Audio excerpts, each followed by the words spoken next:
Welcome to r/Talesfromtechsupport, where people mess with the IT guy.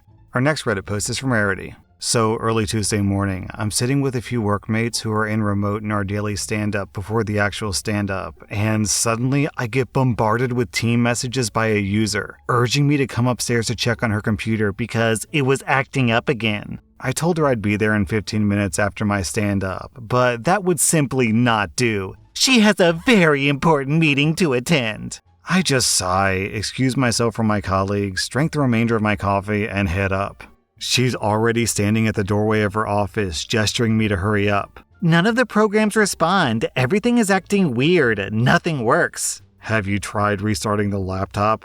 No, I can't do that. It won't let me. I then tried to restart the computer, and indeed, it was acting weird. I opened the start menu, which immediately opened the search query and then showed a constant space being input. At this point, I look down and see that her headset is resting on top of the spacebar of her external keyboard, which I remove. Hey, look, your headset was resting against the spacebar. A look of mild panic settles in on her face as she angrily explains that this can't be the case because she just set them down before I came over. I asked her to describe one of the issues she was having. When I opened Outlook, it kept scrolling through the mails on its own. I asked her to open Outlook, and then I held down the spacebar, and to nobody's surprise, the error that she reported replicated. Huh, that's weird. It's doing the same thing now.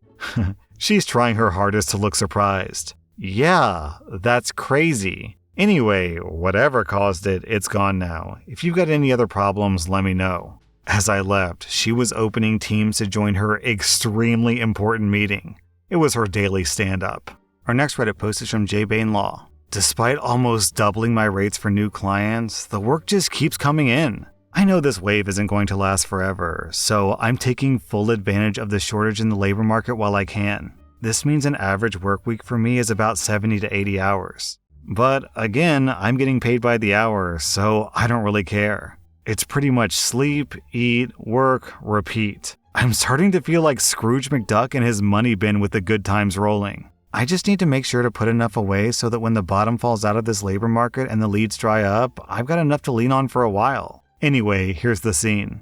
Hey, IT guy, when can you get to that new server we were talking about? The manager screamed over at me while I was tending to a new network issue across the cubicle farm. Yeah, I'll get to it sometime, I say, looking at him annoyed. Well, I need it up by this weekend if possible. Feel free to do any of the work at night if that helps. Actually, it does. I might have some time this weekend. Who's my technical contact after hours? Great, we really need that up by Monday. If you have any hang-ups, just ping the on-call tech. They're usually around on the weekends anyhow. So, Saturday night.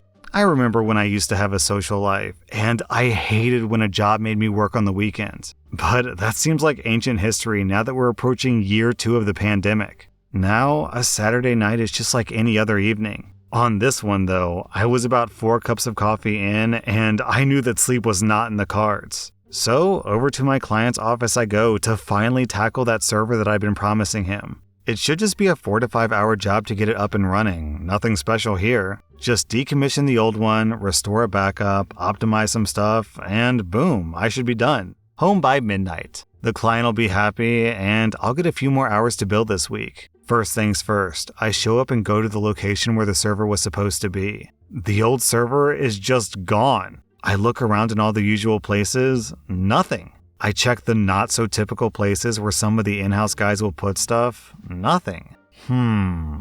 I'm stumped, but I don't want to go home. Then I remember there's an on-call tech. I look through my email to see the announcement about who it is this weekend and give the number a call. It rings through to voicemail. It sounds like a personal phone number, so I leave a message. Callback time says 1 hour or less in the protocol, so I hunker down doing some odd tasks waiting for the return call. An hour later, I don't have a call, so I ring the number again, once more through to voicemail. I leave another message saying that if this is not the right person to please let me know, but I have a job that needs finished tonight, so give me a call back ASAP. I went to the bathroom and left my cell phone on a desk. When I came back, there were 5 missed calls. Thinking something was wrong, I paged through the call log to see it's the same number 5 times in a row in about 7 minutes. So I give it a call back thinking it might be the on-call tech. The first thing out of the mouth of the guy who answers is, "How did you get this number?" You called me 5 times in a row just now." "No, I didn't. Put me on your do not call list." "Hey, look, you called me. I figured it might be a return call from such and such company. I'm a contractor doing some work tonight." "You can't just go calling people in the middle of the night because you want to work." According to the office email, you're the on-call tech." "I told my boss that I won't work on call anymore." "Well, tell that to the office admin who put down your name." This guy is clearly really annoyed, and this is a new client. I don't want to get a bad reputation, so I just try to make nice, but he was having none of it. "You contractors are all the same, blah blah blah," as he dumped on contractors for 5 minutes. "Look, guy, I just need to know where the server might be.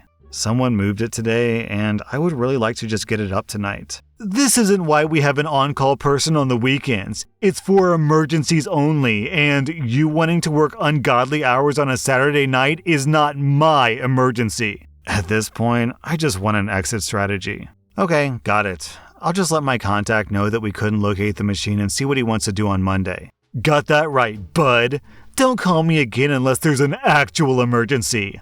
Click. As a consultant, I know that it's best to keep everything in writing if at all possible. So I write an email to my contact who's a site manager. "Hey, manager guy, I was at such and such company just now to get that server deployed, and the physical machine is missing. I contacted the on-call tech. If you remember, you told me to reach out to them with any problems, to see if they had any insight into its location. Unfortunately, the interaction I had with him was less than positive, and I don't think that I'll be able to locate the server to get it up by this weekend. Let's talk on Monday. Sincerely, the IT guy." I figured this was about as diplomatic as I could have put it, even though I was mildly annoyed to have wasted at least 2 to 3 hours that night with the whole drama. I didn't hear back for the rest of the weekend, but I figured he might just be waiting until he saw me on Monday morning. Monday, bloody Monday. It turns out the site manager didn't email me because he was livid at the on-call tech. He and that guy had a history of duking it out over on-call assignments and other office-related politics.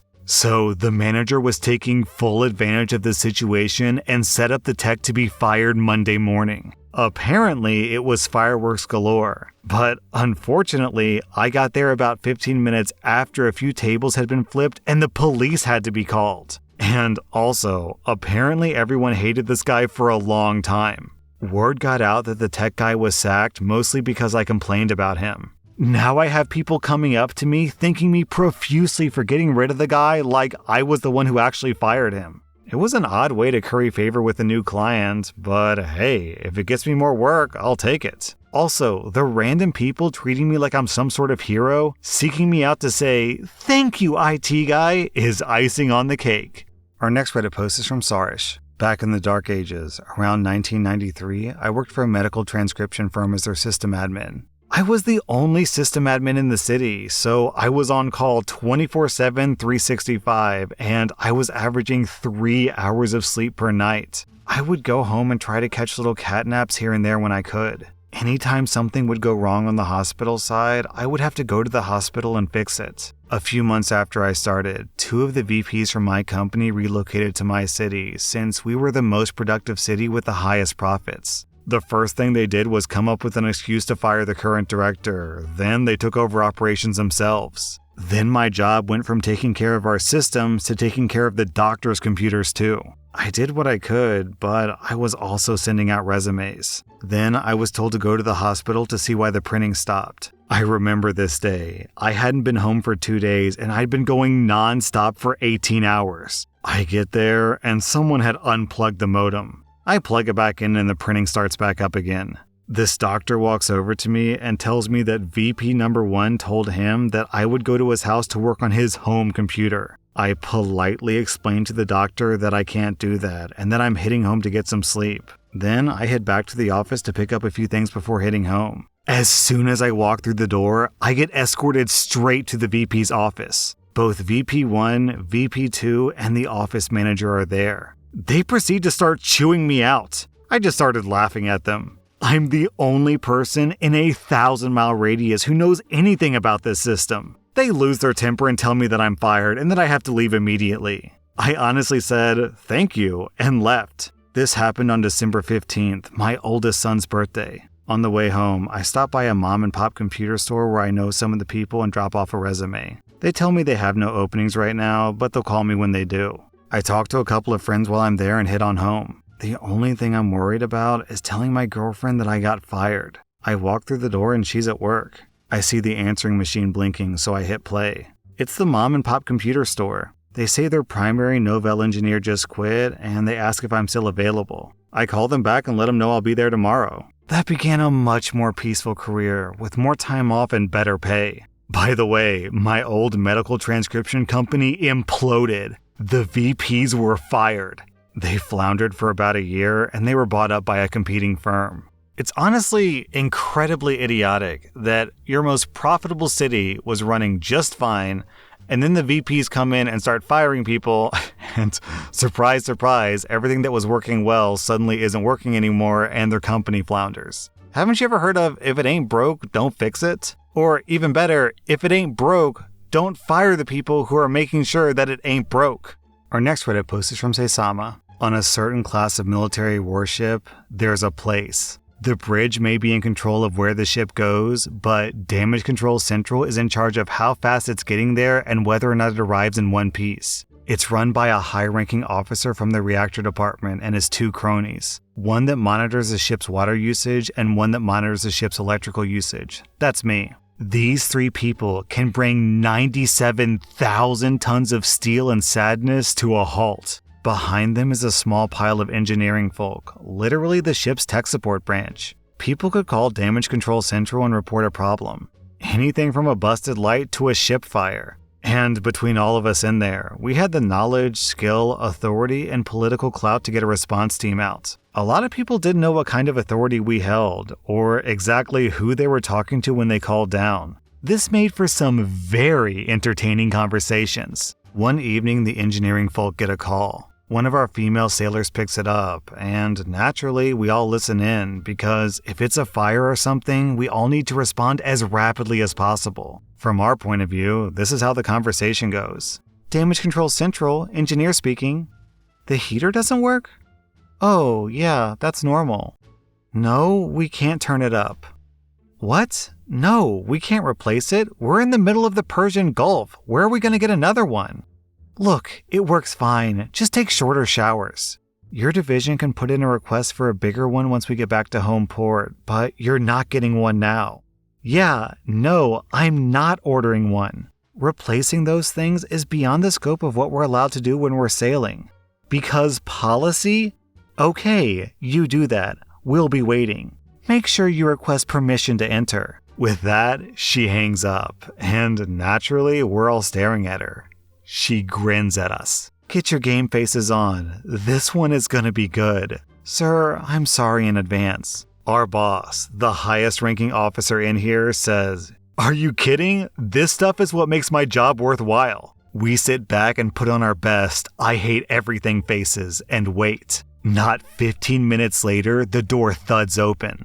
In walks, with permission, the hero of this little story. A very low-ranking punk who thinks that he's hot stuff because he does maintenance on airplanes instead of steam pipes. With him is his immediate supervisor, a gentleman of my rank, and their divisional officer, a wee young lieutenant. The divisional officer is all fired up because how dare engineering not fix this guy's problem, and he makes a beeline for the engineering folk. This path will, briefly, place him in between our boss and a panel that, by the order of people with a rank that I could never hope to achieve in my life, our boss is not allowed to be obscured from. My boss must be able to see that panel at all times. I wait until that merry little band is almost in front of our boss before I speak up. Sir, please go around. Our boss needs to be able to see that panel. I will walk right damn well. He stops, because someone of approximately double his rank, 4 times his time in service, and significantly crankier than him is staring him down. All of the fire in this divisional officer leaves in an instant, which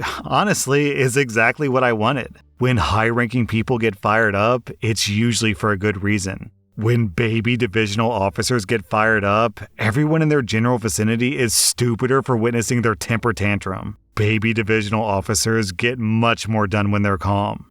This guy realizes that a commander is sitting there and nearly wets himself.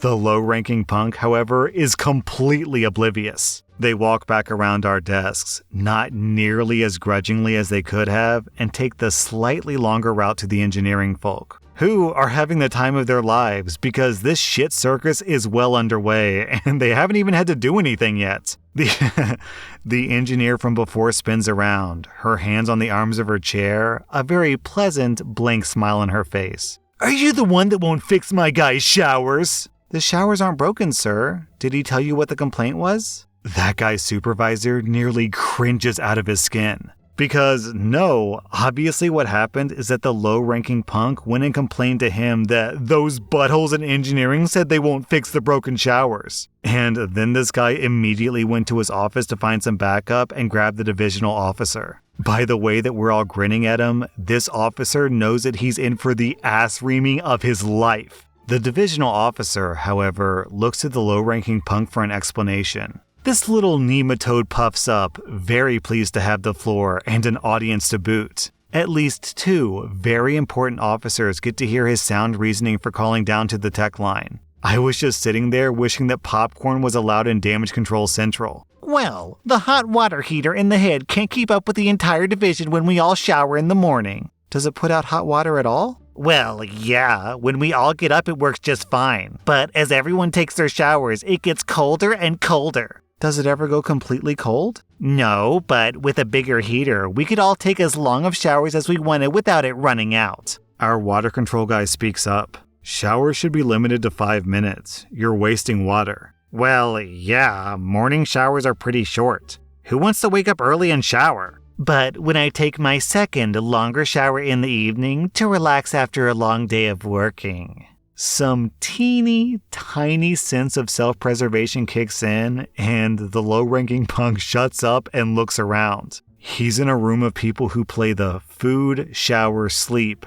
pick 2 game on a daily basis. Every single person in this room, including his backup, is staring at him with outright hostility. Except for our engineer. She's still smiling her blank, polite, "I've been in the retail trenches and I'm dead inside" smile. I may be in love. "Sir, you can see why I denied his request. Officer, you may want to remind your guys that, despite being surrounded with water, there's a limit on how much fresh water we can make in a day, and that long showers should be saved for when we're in port. Was there anything else I can help you all with?" The divisional officer says, "No, I think I've heard enough.